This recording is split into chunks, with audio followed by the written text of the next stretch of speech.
रिक्त स्थानों की पूर्ति कीजिए। प्रश्न संख्या 2 है, रिक्त स्थानों की पूर्ति कीजिए। पहला प्रश्न है, रिक्त स्थान के दशक में भारत और पाकिस्तान ने परमाणु हथियार और ऐसे हथियारों को एक दूसरे पर दागने की क्षमता वाली मिसाइल हासिल कर ली। एक कौन सा दशक था जिस दशक में भारत और पाकिस्तान दोनों देशों ने परमाणु हथियार और ऐसे हथियारों को एक दूसरे पर दागने की क्षमता वाली मिसाइल हासिल कर लिए थे? तो वो दशक था 1990। कौन सा दशक था? 1990 का दशक था। जी हाँ, कौन सा दशक था? 1990, जिसमें भारत और पाकिस्तान दोनों देशों ने ऐसे परमाणु हथियार हासिल कर लिए थे जो दोनों एक दूसरे के ऊपर दागने के लिए बिल्कुल तत्पर थे। ऐसी हथियार 1990 के दशक में दोनों ने हासिल कर लिए थे। प्रश्न संख्या 2 है, सुरक्षा रिक्त स्थान धारणा में माना जाता है कि किसी देश की सुरक्षा को ज्यादातर खतरा उसकी सीमा के बाहर से होता है। सुरक्षा की धारणा में माना जाए, ऐसी कौन सी सुरक्षा की धारणा है जिसमें ऐसा माना जाता है कि किसी देश की सुरक्षा को ज्यादातर खतरा उसकी सीमा के बाहर से होता है? तो वो सुरक्षा है परंपरागत सुरक्षा। अर्थात सुरक्षा की परंपरागत जो धारणा है उसमें ऐसा माना जाता है कि किसी भी देश को सुरक्षा किसी भी देश की सुरक्षा को ज्यादातर खतरा उसकी सीमा के बाहर से होता है, तो परंपरागत धारणा के अंतर्गत आता है। कौन सी धारणा के अंतर्गत आता है? परंपरागत धारणा के अंतर्गत आता है।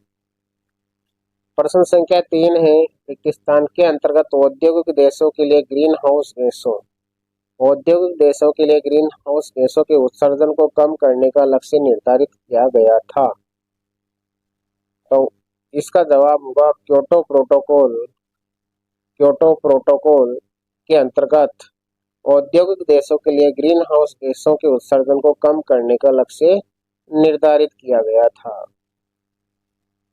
आगे देखिए प्रश्न संख्या 4, रिक्तस्थान से उन लोगों की तरफ संकेत किया जाता है जो गरीब और पिछड़े सामाजिक समूह की तरफदारी करते हैं। तो इसका जवाब होगा वामपंथ। वामपंथ से उन लोगों की तरफ संकेत किया जाता है जो गरीब और पिछड़े सामाजिक समूह की तरफदारी करते हैं। वामपंथी जो है उन लोगों की ओर संकेत किया जाता है जो गरीब और पिछड़े सामाजिक जो समूह है उनकी तरफदारी करते हैं। आगे देखिए 5वां प्रश्न, सी नटराजन अन्नादुरई सी नटराजन अन्नादुरई ने 1949 में रिक्तस्थान का बतौर राजनीतिक पार्टी गठन किया। अर्थात सी नटराजन अन्नादुरई ने 1949 में कौन सी पार्टी का गठन किया? तो पार्टी का नाम है द्रविड़ मुनेत्र कषगम। द्रविड़ मुनेत्र कषगम।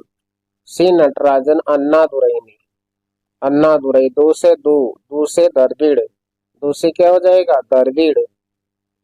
अन्नादुरई जो नाम में आ रहा है सी नटराजन अन्नादुरई, तो दूसरे हम द्रविड़ मुनेत्र कषगम याद रख सकते हैं। 1949 में राजनीतिक पार्टी का गठन किया था।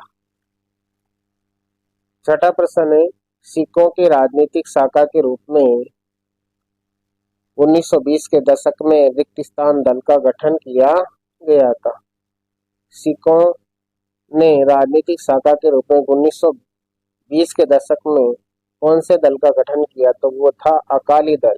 अकाली दल का गठन किया गया था सिखों के द्वारा 1920 के दशक में।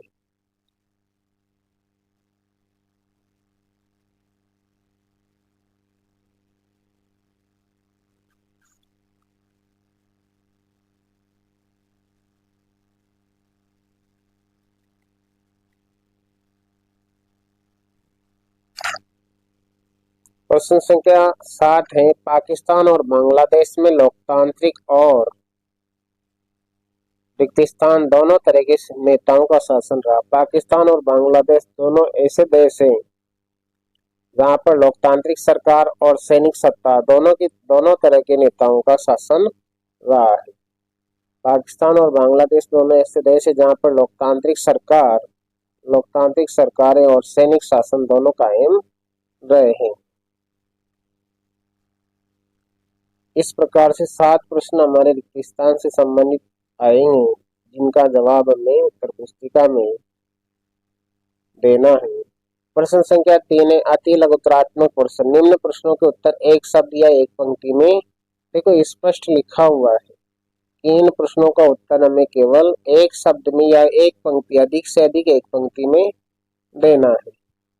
प्रश्न संख्या 1 देखिए, सोवियत संघ के नेतृत्व में बने पूर्वी यूरोप के देशों के सैनिक गठबंधन का नाम लिखिए। यानी सोवियत संघ के नेतृत्व में पूर्वी यूरोप के देशों का एक सैनिक गठबंधन का गठन हुआ, जिसका नाम लिखना है। तो वो सैनिक गठबंधन था, वह सैनिक गठबंधन था वार्सा पैक्ट। क्या नाम था? सोवियत संघ के नेतृत्व में बने पूर्वी यूरोप के देशों का सैनिक गठबंधन था, जिसका नाम था वार्सा पैक्ट। प्रश्न संख्या 2 है दक्षिण एशियाई देशों द्वारा बहुस्तरीय साधनों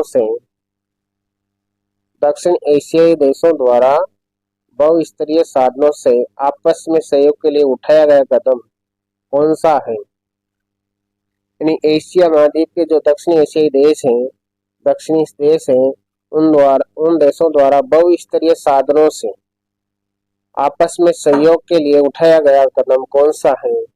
देखिए, दक्षिणी एशियाई देशों द्वारा बहुस्तरीय साधनों से आपस में सहयोग के लिए उठाया गया कदम दक्षेस अर्थात सार्क की स्थापना है। किसकी स्थापना? दक्षिणी एशियाई देशों का जो संगठन है, जो आपसी सहयोग के लिए बनाया गया था, वो सार्क के नाम से या दक्षेस के नाम से जाना गया, अर्थात सार्क या दक्षेस की स्थापना की गई थी। प्रश्न संख्या 3 है सुरक्षा की अपारंपरिक धारणा के 2 पक्ष हैं। सुरक्षा की अपारंपरिक धारणा के 2 पक्ष कौन से हैं? तो इस यहाँ पर देखिए, सुरक्षा की अपारंपरिक धारणा के 2 पक्ष हैं, मानवता की सुरक्षा और विश्व सुरक्षा। पहला है मानवता की सुरक्षा और दूसरा है विश्व सुरक्षा। अपारंपरिक धारणा के 2 पक्ष हैं, पहला है मानवता की सुरक्षा और दूसरा है विश्व सुरक्षा। चौथा प्रश्न है राष्ट्रवाद की आधारशिला किस प्रौद्योगिकी ने रखी? राष्ट्रवाद की आधारशिला कौन से प्रौद्योगिकी ने रखी? छपाई की तकनीक ने। क्या आएगा इसमें? छपाई की तकनीक ने, अर्थात राष्ट्रवाद की जो आधारशिला है, नींव है, वो छपाई तकनीक ने रखी है। प्रश्न संख्या 5 है क्योटो प्रोटोकॉल सम्मेलन कब और किस देश में हुआ? यहाँ पर देश पूछा गया है और कब हुआ यह सम्मेलन। तो क्योटो प्रोटोकॉल सम्मेलन 1997 में और जापान में हुआ। कब हुआ? 1997 में। और कौन से देश में हुआ? जापान में हुआ है। क्योटो प्रोटोकॉल सम्मेलन 1997 में जापान में हुआ। छठा प्रश्न है शिमला समझौता पर कब व किसने हस्ताक्षर किए? शिमला जो समझौता हुआ कब हुआ और उस पर किस किसने हस्ताक्षर किए? शिमला समझौता जुलाई 1972 में हुआ। कब हुआ? जुलाई 1972 में। भारत के प्रधानमंत्री इंदिरा गांधी तथा पाकिस्तान के प्रधानमंत्री जुल्फिकार अली भुट्टो ने हस्ताक्षर। तो शिमला समझौता भारत और पाकिस्तान के मध्य हुआ था। उस समय भारत के प्रधानमंत्री इंदिरा गांधी और पाकिस्तान के प्रधानमंत्री जुल्फिकार अली भुट्टो ने हस्ताक्षर किए हैं। शिमला समझौता का संबंध भारत पाकिस्तान से है। 1972 जुलाई में हुआ और इस पर भारत के प्रधानमंत्री इंदिरा गांधी तथा पाकिस्तान के प्रधानमंत्री उस समय जुल्फिकार अली भुट्टो हुआ करते थे, दोनों ने हस्ताक्षर किए। 7वां प्रश्न है स्वतंत्र भारत के समक्ष विकास के कौन कौन से 2 मॉडल थे? जब भारत आजाद हुआ तो आजाद होने के बाद में उसके सामने विकास के कौन कौन से 2 मॉडल थे? तो पहला था पूंजीवादी मॉडल और दूसरा था समाजवादी मॉडल। स्वतंत्र भारत के समक्ष विकास के 2 मॉडल, एक पूंजीवादी मॉडल और दूसरा समाजवादी मॉडल था।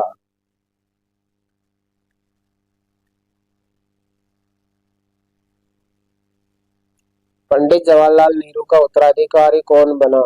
लाल बहादुर शास्त्री। पंडित जवाहरलाल नेहरू का उत्तराधिकारी कौन बना? लाल बहादुर शास्त्री। प्रश्न नंबर 9 है, भारतीय भूभाग में किस क्षेत्र को 7 वनों का भाग कहा जाता है?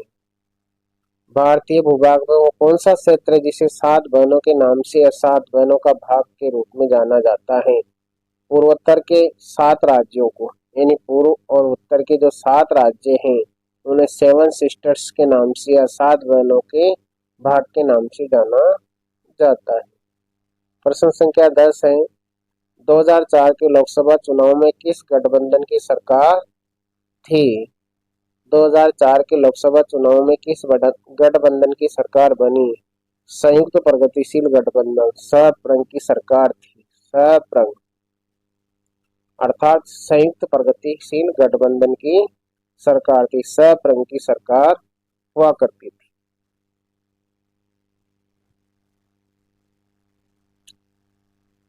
आगे देखिए, खंड ब लघुत्रात्मक प्रश्न खंड ब में आएंगे और इनकी उत्तर सीमा लगभग 50 शब्द होगी।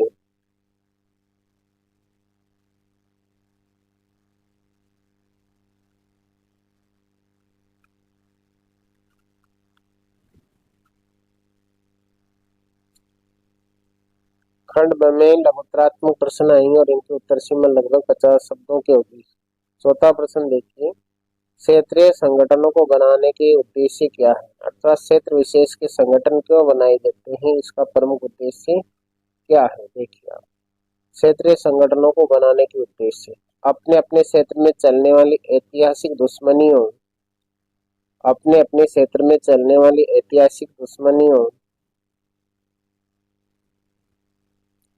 क्षेत्रीय संगठनों को बनाने के पीछे प्रमुख उद्देश्य अपने अपने क्षेत्र में चलने वाली ऐतिहासिक दुश्मनियों और कमजोरियों का क्षेत्रीय स्तर पर समाधान ढूंढना।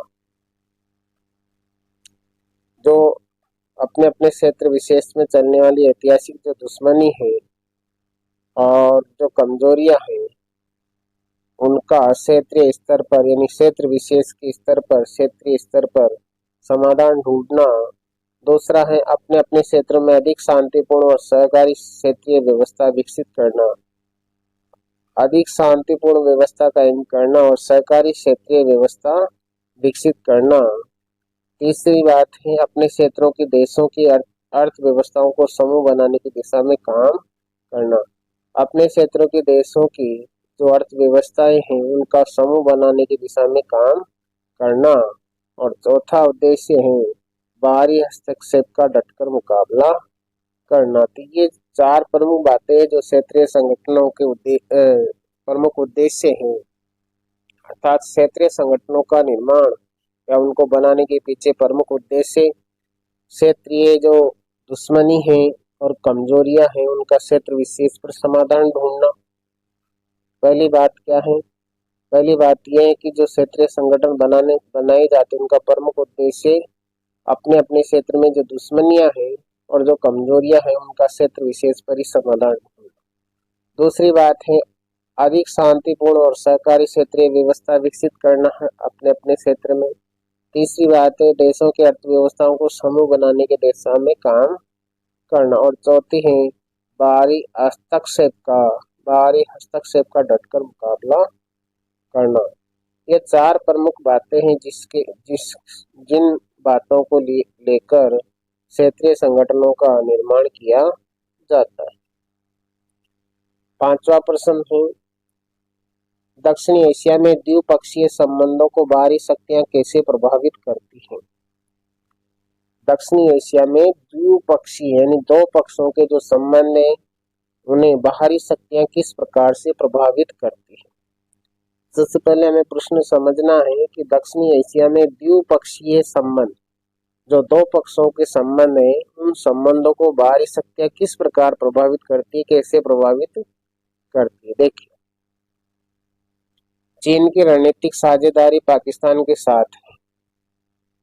चीन की रणनीतिक जो साझेदारी है वो पाकिस्तान के साथ और यह भारत चीन संबंधों में एक बड़ी कठिनाई है, क्योंकि चीन की जो रणनीतिक साझेदारी पाकिस्तान के साथ है और यही कारण है कि भारत चीन के संबंधों में एक बड़ी कठिनाई है। दूसरी बात है, शीत युद्ध के बाद दक्षिणी एशिया में अमेरिकी प्रभाव तेजी से बढ़ा। शीत युद्ध के बाद दक्षिणी एशिया में अमेरिकी प्रभाव तेजी से बढ़ा। अमेरिका ने शीत युद्ध के बाद भारत और पाक दोनों से अपने संबंध बेहतर किए। वह भारत पाक के बीच मध्यस्थता की भूमिका निभा रहा था। ये दो प्रमुख कारण हैं द्विपक्षीय संबंधों को बाहरी शक्तियां इस प्रकार से प्रभावित करती है कि पहली बात तो है कि चीन की रणनीतिक साझेदारी पाकिस्तान के साथ है, जिससे भारत और चीन के जो संबंध है उन संबंधों में थोड़ी कठिनाई है, थोड़े संबंध मतभेदों जैसे हैं। और दूसरी बात है कि शीत युद्ध के बाद दक्षिणी एशिया में अमेरिकी प्रभाव तेजी से बढ़ा और अमेरिका ने शीत युद्ध के बाद भारत और पाक दोनों से अपने संबंध मधुर बनाए, बेहतर बनाए। भारत और पाक दोनों के मध्य की भूमिका अमेरिका ने निभाई है। तो ये दो बातें प्रमुख हैं। बाहरी शक्तियां द्विपक्षीय संबंधों को प्रभावित करती हैं। इसमें पहली बात चीन का पाकिस्तान के साथ होना, जिससे भारत चीन के संबंधों में थोड़ी कठिनाई है। दूसरी बात है, शीत युद्ध जैसे ही समाप्त हुआ उसके बाद में अमेरिका का प्रभाव दक्षिणी एशिया में तेजी से बढ़ा और अमेरिका ने शीत युद्ध के बाद भारत और पाक दोनों से अपने संबंध बेहतर किए और उसने मध्यस्थता की भूमिका निभाई।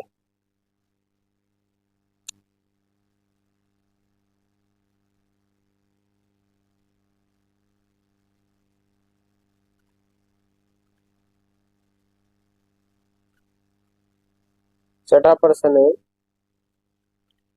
भारत के संयुक्त राष्ट्र की सुरक्षा परिषद की स्थायी सदस्यता के समर्थन में दो तर्क, अर्थात भारत संयुक्त राष्ट्र संघ की सुरक्षा परिषद में स्थायी सदस्य बनना चाहता है।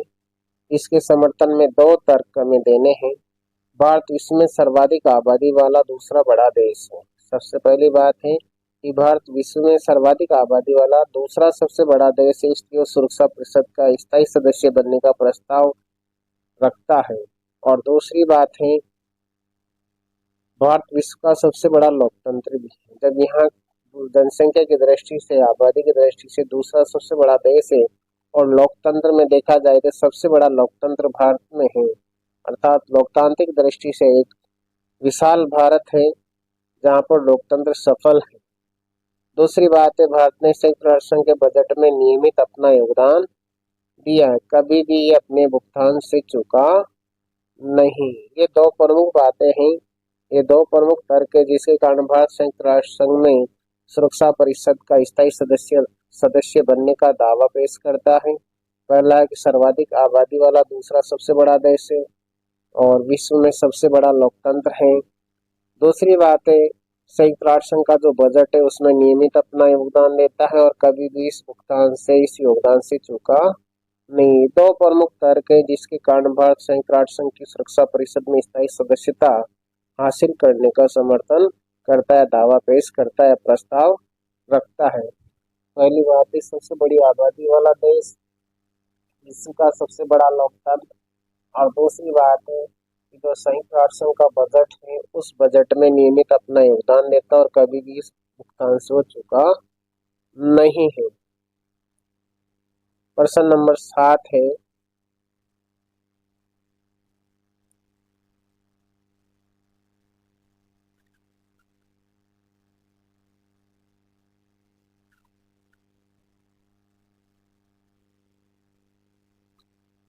प्रश्न नंबर 7,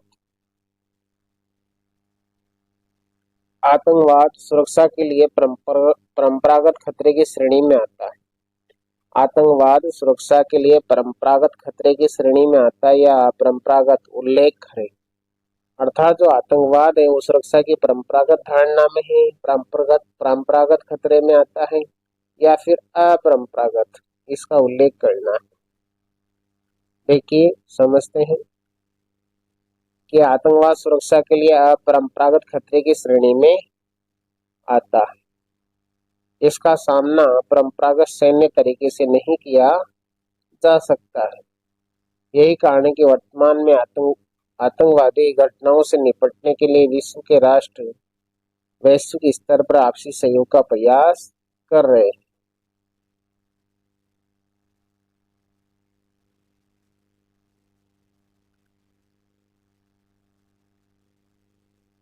आतंकवाद सुरक्षा के लिए अपरंपरागत खतरे की श्रेणी में आता है और इसका सामना परंपरागत सैन्य तरीके से नहीं किया जा सकता है।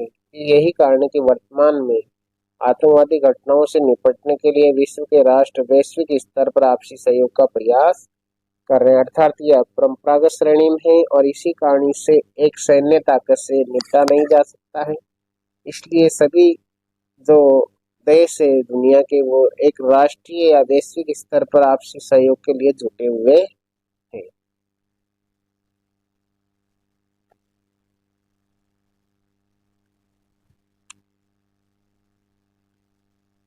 प्रश्न संख्या 8 है,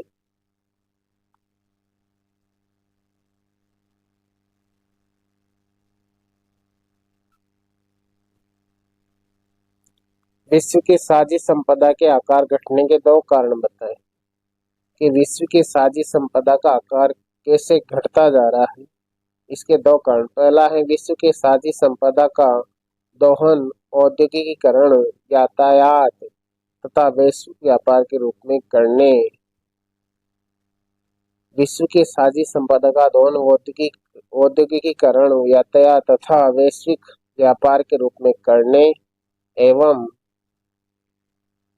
एवं इसको गैर जिम्मेदाराना ढंग से उपयोग करते हुए इसे प्रदूषित करने से इसका आकार घटता जा रहा है। तो ये दो प्रमुख कारण हैं। पहला कारण है कि विश्व की जो साझी संपदा उसका दोहन औद्योगिक क्षेत्र में, यातायात में तथा वैश्विक व्यापार के रूप में हो रहा है। और दूसरी बात है कि गैर जिम्मेदाराना ढंग से उपयोग करते हुए इसे प्रदूषित किया जा रहा है, इसलिए इसका आकार घटता जा रहा है। प्रश्न संख्या 9 है, भारत की परमाणु नीति पर संक्षिप्त टिप्पणी लिखिए। भारत ने आत्मरक्षा के लिए परमाणु हथियारों का निर्माण किया है ताकि कोई अन्य देश भारत पर परमाणु हमला न कर सके। पहली बात है, परमाणु हथियारों का जो निर्माण किया भारत ने वो आत्मरक्षा के लिए किया ताकि दूसरा देश या अन्य कोई देश भारत पर परमाणु हमला न कर सके। आत्मरक्षा के लिए पहला कारण। दूसरा है भारत ने परमाणु हथियारों का युद्ध में पहले प्रयोग न करने की घोषणा कर रखी। दूसरी बात है कि भारत ने परमाणु हथियारों का युद्ध में पहले प्रयोग न करने की घोषणा करके, अर्थात पहले कोई अन्य देश परमाणु हमला करेगा तब भारत उसके जवाबी कार्रवाई में परमाणु हथियारों का प्रयोग करेगा। तीसरी बात है, भारत परमाणु नीति एवं परमाणु हथियार बनाकर विश्व में प्रतिष्ठा प्राप्त करना चाहता है।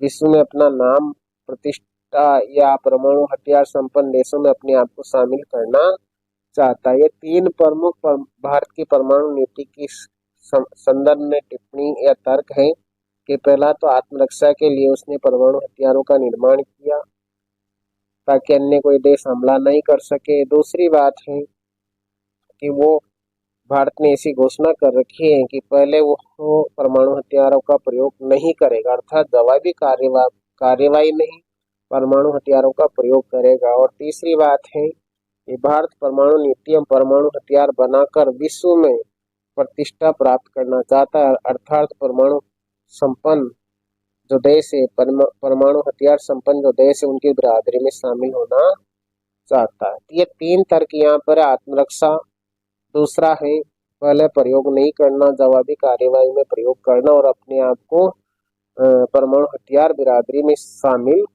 करना।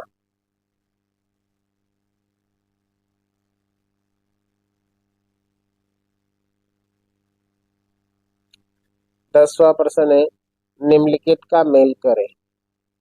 निम्नलिखित का मेल करें। योजना आयोग की स्थापना मार्च 1950 में हुई थी। योजना आयोग की स्थापना मार्च 1950 में हुई थी।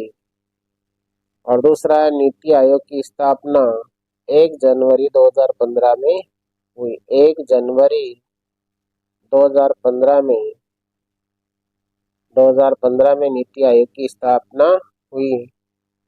तीसरा है महामंदी यूरोप से संबंधित है। महामंदी यूरोप से संबंधित है और बॉम्बे प्लान एक नियोजित अर्थव्यवस्था से संबंधित है। इस प्रकार से इन योजनाओं का संबंध इस प्रकार से योजना आयोग की स्थापना मार्च 1950 में, नीति आयोग 1 जनवरी 2015 में, महामंदी का संबंध यूरोप से और बॉम्बे प्लान नियोजित अर्थव्यवस्था से संबंधित है।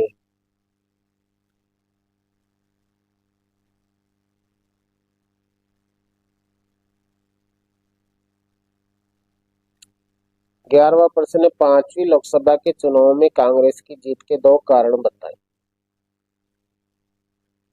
पांचवी लोकसभा के चुनाव में कांग्रेस की जीत के 2 प्रमुख कारण कौन कौन से हैं? देखिए, पहला कारण है 1971 में पांचवी लोकसभा के चुनाव में कांग्रेस की जीत का सबसे बड़ा कारण श्रीमती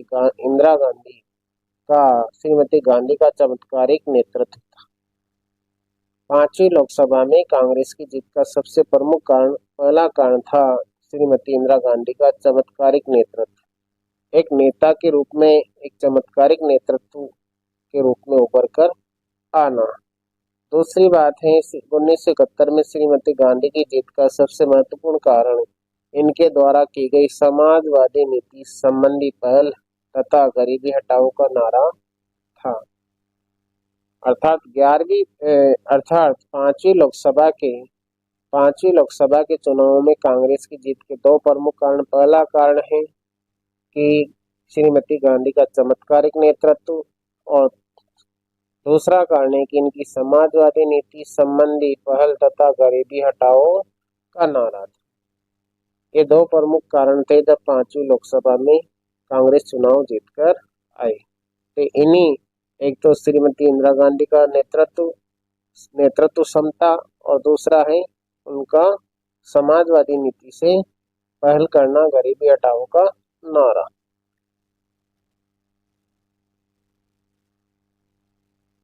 प्रश्न संख्या 12 है, कांग्रेस और जनता पार्टी में किन कारणों से टूट पैदा हुई? 1977 के चुनाव में कांग्रेस पार्टी के हार के कारण नेताओं में निराशा पैदा हो गई और इस निराशा के कारण फूट पैदा हुई। 1977 के चुनाव में कांग्रेस पार्टी के हार के कारण नेताओं में क्या हो गई? निराशा पैदा हो गई और इस निराशा के कारण फूट पैदा हुई, क्योंकि अधिकांश कांग्रेसी नेता श्रीमती गांधी के चमत्कारिक नेतृत्व के महापास से बाहर निकल चुके थे। दूसरी ओर जनता पार्टी में नेतृत्व और विचारधाराओं को लेकर फूट पैदा हो गई थी। प्रधानमंत्री पद के लिए उम्मीदवारों में आपसी होड़ मच गई थी। तो पहला कारण तो क्या था? कांग्रेस और जनता पार्टी में टूट कैसे पैदा हुई? 1977 के चुनाव में कांग्रेस पार्टी की हार, नेताओं में निराशा का होना और निराशा के कारण फूट पैदा हुई, क्योंकि अधिकांश कांग्रेसी नेता श्रीमती गांधी के चमत्कारिक नेतृत्व के महापास से बाहर निकल चुके थे। दूसरी ओर जनता पार्टी में नेतृत्व और विचारधाराओं को लेकर फूट पैदा हो गई और प्रधानमंत्री पद के लिए उम्मीदवारों में आपसी होड़ मच गई थी। इस कारण कांग्रेस और जनता पार्टी में टूट हुई, अर्थात दोनों पार्टियां बिखरने लगी।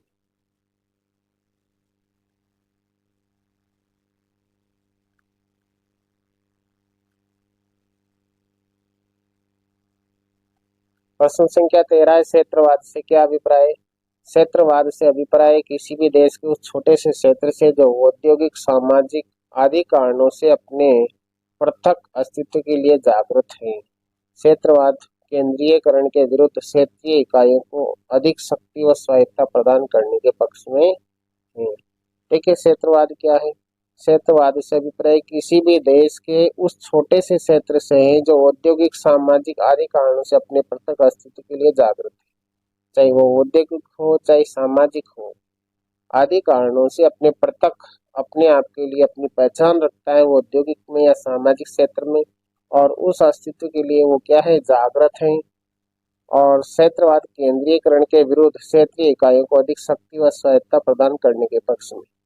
क्षेत्रवाद केंद्रीकरण न करके बल्कि क्या चाहता है, क्षेत्रीय इकाइयों को अधिक शक्तियां दी जाए और स्वायत्तता प्रदान की जाए ताकि वो भी क्षेत्र विशेष का भी क्या है, विकास हो सके, वो भी आगे बढ़ सके। इस प्रकार से क्षेत्रवाद से अभिप्राय है कि औद्योगिक और सामाजिक आदि कारणों को लेकर वो अपने अस्तित्व के लिए जागरूक रहता है और हमेशा आंदोलनरत रहता है। क्षेत्रवाद केंद्रीकरण के विरुद्ध होता है और क्षेत्रीय इकाइयों को अधिक शक्ति और सहायता प्रदान करने के पक्ष में होता है।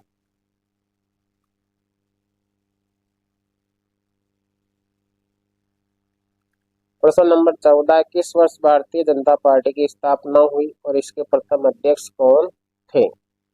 भारतीय जनता पार्टी की स्थापना कब हुई और इसके प्रथम अध्यक्ष कौन थे? भारतीय जनता पार्टी की स्थापना 1980 में हुई। पहले यह जनता पार्टी का घटक थी, लेकिन दोहरी सदस्यता के प्रश्न पर जनता पार्टी से मतभेद हो गया और पूर्व जनसंघ अलग हो गया। अटल बिहारी वाजपेयी पार्टी के प्रथम अध्यक्ष थे। तो भारतीय जनता पार्टी की स्थापना 1980 में हुई। पहले यह जनता पार्टी का ही घटक थी, लेकिन दोहरी सदस्यता के प्रश्न पर जनता पार्टी से मतभेद हो गया और पूर्व जनसंघ अलग हो गया और इसके जो प्रथम अध्यक्ष थे अटल बिहारी वाजपेयी।